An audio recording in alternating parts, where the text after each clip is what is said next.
Une réponse internationale forte est demandée contre la Syrie. 11 pays du G20 ont signé cet appel diffusé par la Maison-Blanche.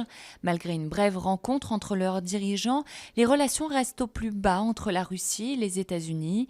Poutine, soutien indéfectible du régime d'Assad, refuse l'idée d'une intervention militaire contre Damas voulue par Obama. Union sacrée des dirigeants à Marseille, avec 2 morts en 24 heures, portant à 15 le nombre de victimes depuis le début de l'année. La deuxième ville de France s'enlise dans la violence. Les pouvoirs publics en appellent à un pacte national pour sauver la cité phocéenne. Une table ronde de l'ensemble des élus en préfecture se tiendra dès samedi matin. Une enquête longue et complexe. 1 an après le quadruple meurtre de Chevaline en Haute-Savoie, aucun coupable n'a été trouvé. Plusieurs pistes sont étudiées, dont l'espionnage industriel.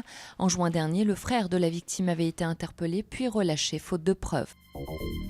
Ils ont été enlevés il y a 3 mois, jour pour jour, en Syrie. Plusieurs rassemblements étaient organisés ce vendredi pour réclamer la libération des 2 journalistes. Didier François, grand reporter à Europe 1, et Édouard Elias, photographe indépendant, sont détenus par des rebelles. Depuis le début du conflit en mars 2011, près de 100 acteurs de l'information sont morts, rappelle RSF. Classé au patrimoine mondial de l'UNESCO, le canal du Midi perd petit à petit ses platanes. D'ici au mois de novembre, plus de 2000 platanes seront supprimées.